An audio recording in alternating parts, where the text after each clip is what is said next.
MMA Inside the Cage, brought to you by Advanced Sports Labs. Expedite your blood work today at advancedsportslabs.com. Welcome to MMA Inside the Cage, bringing the world of mixed martial arts straight to you. I'm your host, Cyrus Fees, and next to me, the man that can almost rock a tracksuit better than me, Casey Oxman. That's not true at all. You know that I rock the tracksuit way better than you. But I'm gonna tell you what, that was an awesome intro into Cage. I don't think it's ever been done before. It was beautiful, man. It was a pleasure for me to corner you for that and get you prepped up for it. Get the makeup brush on. Yeah, it was a lot of fun, man.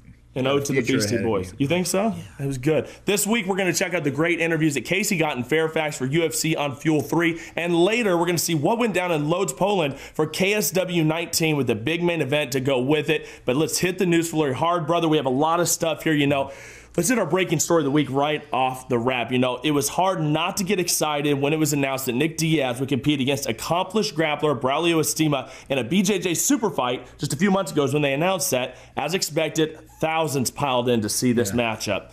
Nate Diaz was there. Cesar Gracie was there. Nick Diaz, nowhere to be seen. This was out of control. And from what I hear, people were very upset. Casey, this was unfortunate. And supposedly there were some weight concerns before the fight. Needless to say, not a good showing by Nick Diaz. This is for charity. Right. Well, they said Braulio, he actually showed up a little bit overweight, said he wasn't going to be able to make the weight. Did make the weight, in fact. He came all the way from England to do this. And, Nick Diaz, Nate Diaz, they were all there. It was one of those things where it was going to happen. And but Nick just didn't step onto the mats. A lot of people were disappointed, and a lot of people were wondering what's going on. Well, and if we've looked online, a lot of people, he's lost fans with this. This is for St. Jude's, brother. Dana White was getting a lot of tweets also saying, was it you that kept Nick Diaz out? He said, man, why do I have any sort of control over a guy who's banned from MMA right now? It's really, really touchy situation. It is, and it's going to be interesting to see how the fans react to him when he does get a chance to fight in the cage again. Well, Iris Garcia was on location for this event, and let's see who she wrangled for an interview. I'm here with the Strikeforce bantamweight champion, Ronda Rowdy Rousey. Ronda, earlier I was actually watching you doing an interview, and there were some guys in line, and one of them said that he didn't mind being Mr. Rousey. So how is it? Is it hard for you to adapt to all this new stardom? No, because it's only at certain things. Like when I go to events and stuff like that, it's only within like a certain group of people. It's not like everywhere I go all day long, So when I come to like one fights or like a Brazilian Jiu-Jitsu Expo, it's people that are into that kind of stuff, of course. So I'm prepared for it when I come to things like these. But grocery store or stuff like that, that stuff catches me off guard. People that I hadn't heard from, like people who were too cool for you in high school or to talk to you, or people that are like, if you ever read Margaret Cho's book, I'm the One That I Want, she touches on it really well about people who like were really mean to her when she was a kid, were suddenly like, oh my God, Margaret, we were the best friends. She's like, I don't know you, and when I did know you, you were a jerk to me. Just people coming out of the woodwork like that, and that was just one jerk where I was just like, okay, not only am I going to tell you off, but I'm going to make this public. So yeah, it was. I think that every girl has felt like that at least once. Like they've always wanted to say that to somebody. I'm here with former Strikeforce middleweight champ Ronaldo Zaccaré, and this is a successful expo. It's the first Jiu-Jitsu expo here. Were you surprised on how successful it is? Não estou surpreso. Eu já sabia que ia ser grande evento, né? Com todos os grandes campeões de jiu-jitsu que estão aparecendo aqui. Então eu já vim preparado para uma grande feira. I'm here with the legendary Renzo Gracie, whose family's last name is synonymous within Brazilian Jiu-Jitsu. Renzo, it's the first time having Jiu-Jitsu here at the Expo. How does it feel to have such a successful turnout? It's unbelievable. I couldn't believe. We actually had 2 months and a half to put this together. I never expect to have a turnout like this, and it ended up being amazing. Amazing experience, amazing. Does that, just seeing them fighting, does that motivate you ever wanting to come back and fight again? Hell yeah, it's like I'm already itchy here to go back home and train. Okay. Would you ever fight again? Hell yeah, I will, for sure. I'm here with Kenny Johnson. Kenny, I know you're here for the first time to Jiu-Jitsu Expo, and It's huge. So what do you think about the turnout? I think it's great. They've had consistent people all day, and I'm looking forward to the super fights tonight. I think it's a great thing to put together so you can get the Jiu-Jitsu community, MMA community, come in and see some of the guys that fight in the UFC, fight in other leagues, but also the highest level Jiu-Jitsu guys. with all the companies that you usually see represented, so you can get them all in one place, and the fans can kind of enjoy autographs, seeing things that they wouldn't normally get to see. So I think it's overdue. You know, they do it for the UFC, you know, Fan Expo, but it's nice to have it like more of an industry type situation as well. So I'm very excited about it, especially it's in my backyard. I live in Redondo Beach, so it's easy for me to go 20 minutes instead of somewhere else in the country. So I'm glad it's here to begin with. I'm here with Braulio Cima, who's one of the top Brazilian Jiu-Jitsu grapplers in the world. Braulio, how have you been preparing any different for this fight with Nick Diaz? This fight was a little bit different because I wasn't in a short notice. You know, I'm always training. I'm always training with my training partners and students. You know, but I didn't have a time to prepare myself in a as hard as I would for a long fight or like a proper tournament. But I feel very confident for 10 minutes. You know, I did my cardio. I keep up on my fitness level. It's just gonna be hard. Now was the cutting weight I felt pretty hard, and I have to be 180 pounds this morning. Are you impressed, or were you expecting such a successful turnout? Well, this is amazing expo, you know. It's the first expo about only Brazilian Jiu-Jitsu, you know, which is a great for the sport. I think this fight against Nick Diaz will bring more attention for this expo as well, which bring a lot of people from MMA to get a closer look to what Brazilian Jiu-Jitsu has to offer. You know, all the top athletes in the world is here, and I'm very happy to be part of this first one. It's going to be going to be like a reference for the rest of the years to come, you know. All right, big thanks to Iris Garcia for that one, and be sure to check out more from her at MMAstreets.com. We're going to have Casey's interviews from UFC on Fuel 3 after the break, and later on, we even got KSW 19, all the highlights. But right now, get your guard up. It's time for this week's Hit Parade.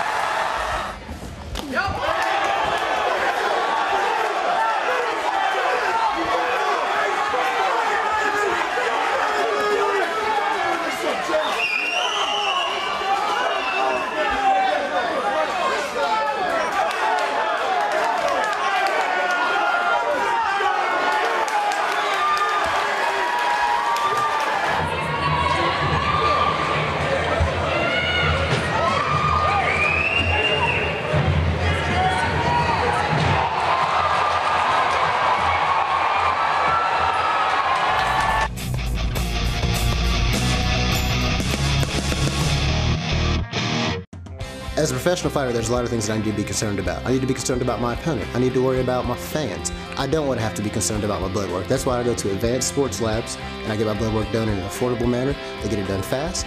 They send it to the commission, they send it to the promoter, and they send it to me, so I have peace of mind knowing that everything's done properly. I mean, why wouldn't you use Advanced Sports Labs? They get things done faster than the competition, and their standard rates are lower than everyone else's sale rates. It's a no-brainer.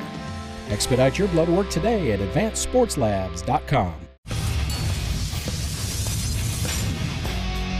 MMA Inside the Cage, brought to you by Advanced Sports Labs. Welcome back to the show. Still to come, highlights from KSW 19 and our main event of the week, which is a good one. UFC on Fuel 3 was another great event. You know, just a few days ago, right outside of Washington, D.C. in Fairfax, you know, the night was highlighted by Dustin Poirier and the Korean Zombie, Chan Sung Jung, but there were also some real show-stealing fights on this card. Casey, you were on the beat. You got some real good stuff. It was a great event. Man, that's it. You know, we're always showing up. I mean, of course, Dustin Poirier and Korean Zombie was a huge build-up. Also, the Cowboy Cerrone versus Jeremy Stevens was also one that everybody highly anticipated. So we went in there and we got a few interviews. I think it went pretty good. Let's go check it out. I'm standing here with Igor Pokraets, man, coming off a big win over Fabio Maldonado. Man, it was a war. Talk about that just a little bit. Yeah, it was really a war. I was ready for that. You know, I was training for 5-round fight, not 3-round. I expected that he's a tough fighter and that he can get some punches, and he has hard punch. So, you know, I expected something like that. Yeah, so you're Cro Cop. You're a Cro Cop prodigy, man, and that's one thing that he's known for is going out to war. Talk about your training a little bit, because you know your career started off on a downslope in the UFC a little bit. You had a few losses, then you kind of picked back up, and now you seem to be picking up and really getting on a roll. Talk about that. Have you changed up your training? What really is going on right now? I had a good pace. You know, first of all, when I started with UFC, I was training at that time with Cro Cop, and I couldn't. dedicate my fight trainings to myself, because he was a main fighter in the team. And when we split up, I started training with my team on myself, and I had a good boxing coach, Goran Babic, who improved my skills. And from fight to fight, I'm improving. And I just had a sparring session with Cro Cop, 3 weeks ago, and the first time he said, "Man, you improved a lot," and I knew that you couldn't train for yourself because you were training with me. I was the center, and congratulations on everything, and I appreciate that. Nice. Well, the light heavyweight division is a very, very deep division here in the UFC, and there are a lot of tough guys. You're 2 fights in, to a winning streak. What are you looking towards right now? Or is there anybody out there that you really want to get your hands on and really test yourself with? I already told to Joe Silva and to UFC fans that I want to fight anyone from ex-UFC champion. I have 3 in a row, and I think that we deserve the fighters from that middle division, and that we deserve. If we had a three fight in a row, and especially Gustafsson, who had a five in a row, and he deserved a title shot, not to fight. I don't know, Machida or Rashad. I think that those guys who had chance for the title shot, I think that they need to go back and deserve the chance for the title shot.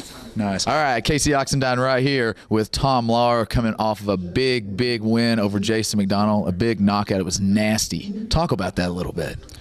It was kind of nasty, mostly because of the smell of my armpits. Yeah. And that's not a joke. I don't think I've showered since I reported to the UFC facilities on Friday. Yeah. The filthy moniker, that's real.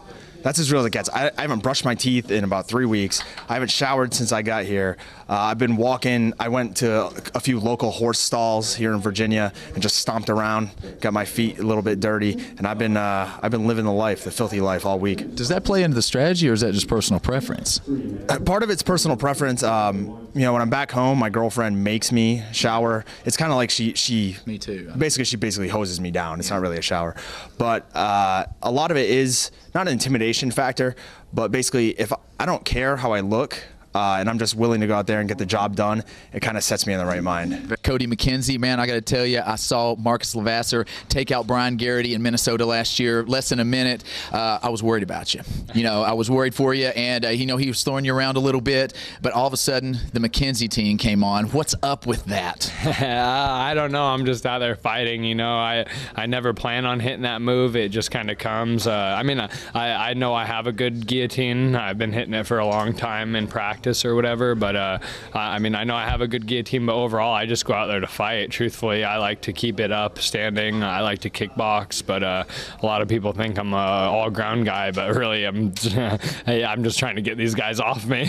All right, Casey Oxendine right here with the Cowboy, Donald Cerrone, man. I'm from Tennessee, man, and I live right down the road from Bristol. Right. So this is what I want to ask you. If we get some box seats maybe to go up there in the box to watch the races at Bristol, this fall, you think we get Donald Cerrone to come up here, maybe do a seminar at our gym, maybe go up there and go watch the races afterwards? Yeah, definitely, 100%. Hell yeah. All right. Well, next on deck for the UFC is 146. It's Dos Santos versus Mir. Big heavyweight card in Vegas. All heavyweights on the main card. Who's your pick for the main event, Casey? I'm picking Dos Santos, man. The dude's on a roll. Mir is an incredible legend in the sport. He's had his ups and his downs. Dos Santos so far has been unbreakable. I'm picking Dos Santos. Yeah, I think I'll go with you on that one. Check out UFC.com for more information, and we'll have Iris Garcia out there in Vegas. After the break, we'll check out what happened when the world's strongest man met the beast at KSW 19, and we have a great main event from that night of fights. Keep it right here on MMA Inside the Cage.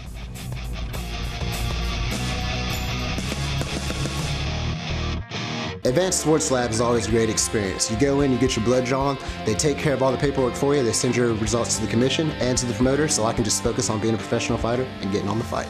Advanced Sports Labs. Expedite your blood work today at advancedsportslabs.com. Impact Custom Mouth Guards. High quality, customized mouth guards that won't break your bank. Find us on Facebook today or email us at frank@impactmouthguards.com. Impact Custom Mouth Guards. We protect your smile and your brain.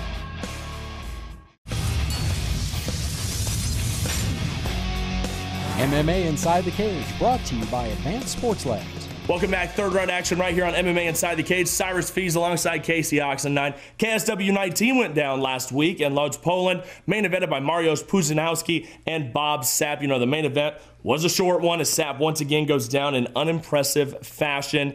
Casey, it looked to me like Pudzianowski was not happy in this one. He just kept with the ground and pound, even though he was supposed to stop. He kept going as if maybe he was just really upset at Bob Sapp for kind of laying down. It looked like he was getting a few extra shots in there for his troubles. I'm sure that Pudzianowski trained extremely hard for it, and to see Sapp go down like that, is disappointing. Sapp's dropped a few like that. I mean, the lead up, if you were just to look at these two guys, a couple of pictures of these two guys. For the videos, it was great. You think that this guy is going to be an absolute animal, both of them. And to see Sapp go down like that yet again, I'm not so sure he's going to get another opportunity. Yeah, I don't think he will either. Some other big highlights from this show, Matt Horwich had an impressive win. You're going to see that in our main event. Michael Maturla dismissed of Jay Silva, a guy that's been doing real well with a decision win. And Mamed Khalidov once again proved that he's one of the best 185-pounders in the world today with a nasty KO over UFC veteran Rodney Wallace. Where do you think that Khalidov ranks, Casey? Because, he's looking real good, and a lot of people would say, he would do well in the UFC if he made that transition. Well, he's beaten guys like James Irvin. He's beaten guys like Matt Lindland, who, is a big-time UFC veteran. So, I wouldn't doubt that Khalidov couldn't go into any promotion and excel. He's a good guy to have as your centerpiece of the promotion, him and Pudzianowski. And what about Pudzianowski? Let's go back to him. What would you do with him? Who would you match him up with next? Because he is a great draw. People love him over there, and a lot of people like to watch him. Yeah, well, he's in Poland, right over there in the Eastern Bloc, and there's another big name that resides over there, and his name is Fedor. Now, I'm not so sure. Fedor's considered maybe a small heavyweight, but man, fireworks, and you talk about if the money was right, brother. If the money was right, there's no doubt it could happen. One thing is for sure, there's no telling who you're going to see next in KSW. Make sure to check out ksw-mma.com for more information on upcoming events. Now, our main event is Matt Horwich, a guy that everybody knows, coming off of a 4-fight losing streak, taking on Antoni Shimilewski. And this one is our MMA ITC main event of the week.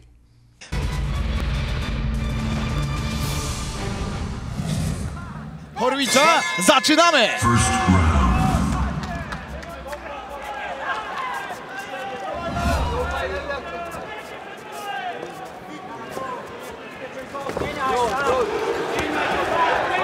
Ucieka Chmielewski, tak jak mówił, nie będzie chciał bić się ze swoim rywalem w parterze.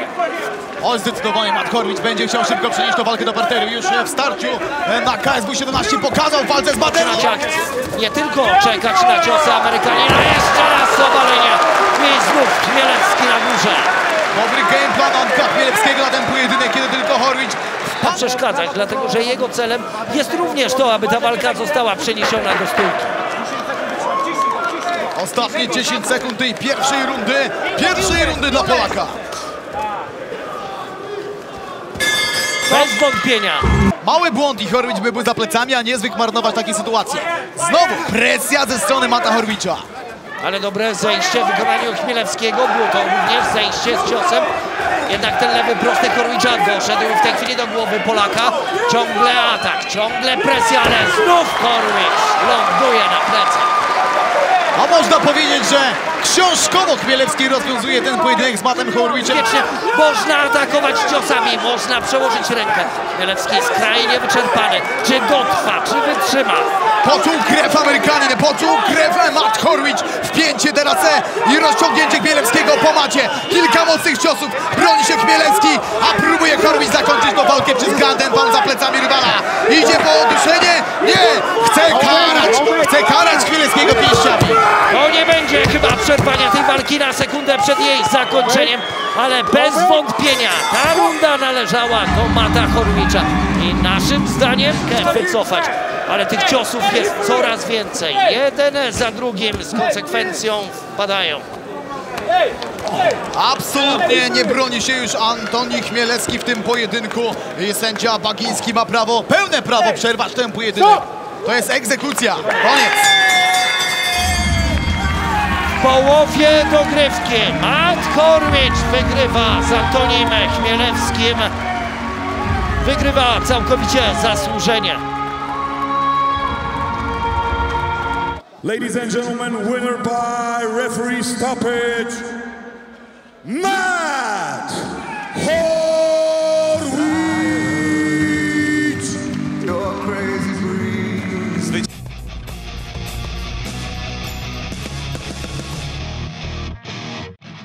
Impact Custom Mouth Guards, high-quality, customized mouth guards that won't break your bank.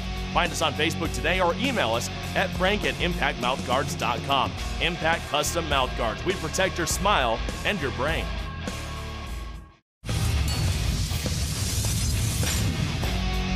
MMA Inside the Cage, brought to you by Advanced Sports Labs. Wow, what an episode this week. Always good. And it's always good to close it off right. Casey, give us a curtain call. All right, you got it.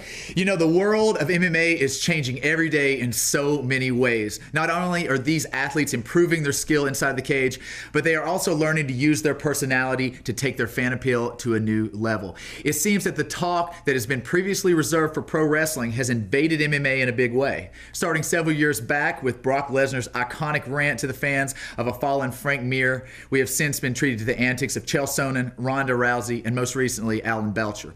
While there are mixed feelings on whether these opinionated dialogues are sportsmanlike, there is no doubt that they have aided in the rise of opportunity to those who choose to embellish it, as Muhammad Ali learned nearly 50 years ago. My question is, where is this going and how far will these athletes take it? Be sure to go online to our YouTube channel and check out this week's new episode of MMA ITC Unscripted, where we talk extensively with legendary pro wrestler Ricky Morton about the influence of sports entertainment continues to have on all aspects of our sport. Until then, keep your chin down and your hands up. Oh, wow. So we're going to have Ricky Morton from the Midnight Express on Unscripted, brother? No, brother, it's the Midnight Express. That's Ricky Morton of the Rock and Roll Express. Come on, brother. Oh! All right. Well, there you have it. Casey Oxendine and Ricky Morton. We'll see you next week on MMA Inside the Cage. You let me get really.